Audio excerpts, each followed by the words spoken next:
Hello दोस्तों, आज का टॉपिक है उदर रोग। उदर रोग के सामान्य निदान।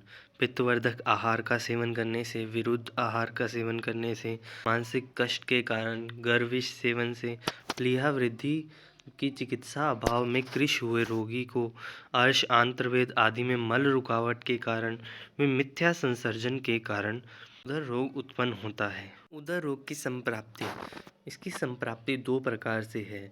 पहला, उपरोक्त निदानों का सेवन करने से अग्नि मंदता होती है, जिससे उदर में दोष संचय होते हैं, जिसके कारण अपान वायु व प्राण वायु की दुष्टि होकर अन्न रस का स्राव होता है। अन्न रस का स्राव होने से ऊर्ध्व व अधः मार्ग अवरुद्ध हो जाता है, जिसके कारण कुक्षी में आदमान उत्पन्न होकर उदर रोग उत्पन्न होता है।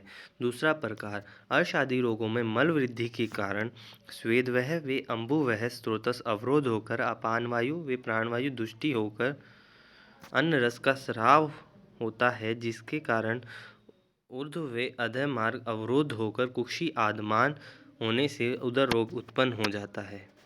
उदर रोग के पूर्व रूप: भूख नहीं लगती, मुख स्वादु रहता है, स्निग्ध व गुरु अन्न देर से पचता है, विदाह उत्पन्न होता है, पेट के भरने पर कष्ट उत्पन्न होता है, पेट पर रेखाएं उत्पन्न हो जाती है, संधि पीड़ा व बल का नाश होता है। रोग के सामान्य लक्षण: कुक्षी आदमान व आटोप, कृशता, मंदाग्नि, करपाद शोफ। उदर रोग के 8 भेद हैं। पहला, वात उदर।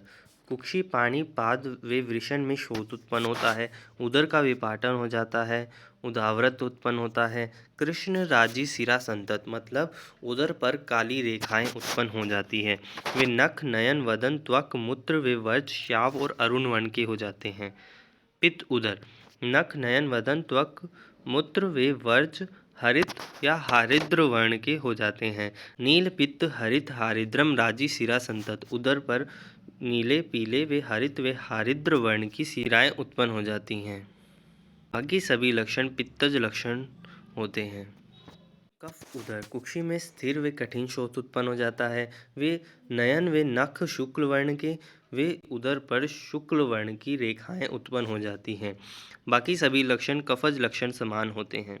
सन्निपातो उदर: सन्निपात उदर में वात पित्त कफ सभी के लक्षण उत्पन्न होते हैं, वे उदर पर नाना वर्ण की रेखाएं उत्पन्न हो जाती हैं। प्लीहो उदर: इसे यकृतो उदर भी कहा गया है। इसमें बड़ी हुई प्लीहा कठिन व अष्ठीला के समान हो जाती है, वे कच्छप के आकार की उठी हुई दिखाई देती है। इसमें मंद ज्वर उत्पन्न हो जाता है, मंदाग्नि हो जाती है, वे मूत्रवर्च ग्रह उत्पन्न होकर दुर्बलता उत्पन्न होती है। बद्धगुद उदर: बाल आदि के उदर में प्रवेश से जब गुदा मार्ग रुक जाता है या अर्श मस्से या आंतों की उलझन से मल पित्त व कफ को अवरुद्ध कर बद्धगुद उदर उत्पत्ति करता है। इसमें पित्त व कफ के समान लक्षण उत्पन्न होते हैं, वे हृदय नाभि और गुदा में शूल उत्पन्न होता है। नाभि का ऊपरी भाग गोपुच्छ आकार का हो जाता है। इसमें उदर पर रेखाएं उत्पन्न नहीं होती, पर सिरा जाल प्रेजेंट होता है। छिद्रो उदर: इसे शतोदर भी कहा गया है। अगर भोजन के साथ शल्य का उदर में प्रवेश हो जाता है, तब द्रिम्बा लेने से आंतें फट जाती हैं, तब उस छिद्र से अन्न रस बाहर बहने लगता है। इसमें नाभि के नीचे शोफ उत्पन्न हो जाता है। वे जो पुरुष होता है वो सलोहित नील पित्त पिच्छिल व कुणप गंधी व साम पुरुष होता है। लक्षण: हिक्का, श्वास, कास, अविपाक व दौर्बल्य। जल उदर: अगर स्नेहपान के पश्चात मंदाग्नि में अति जल सेवन कर लिया जाता है, जब जठराग्नि का नाश होकर कलोम नलिका में वायु का अवरोध हो जाता है, जिससे जल मिश्रित कफ का प्रकोप होकर उदर वृद्धि होती है। इसके लक्षण: नाना वर्ण राजी सिरा संतत: उदर पर नाना वर्ण की रेखाएं उत्पन्न हो जाती है। उदक पूर्ण धृति संक्षोभ संस्पर्श: उदर भरे हुए मशक के समान लगता है। गुदा से जल का स्राव होता है, वे शूल उत्पन्न होता है। अजात उदक: यह जल उदर की ऐसी अवस्था है जब तक जल उदर में संचित नहीं होता। इसमें गुर शब्द की उत्पत्ति होती है। साध्य असाध्यता: वातोदर, पित्त उदर व कफो उदर व प्लीहा उदर, सन्निपातो उदर व जल उदर यह उत्तरोत्तर कृच्छ साध्य है। 15 दिन के बाद बद्धगुद उदर असाध्य व जात उदक, जलोदर व छिद्र उदर असाध्य हैं।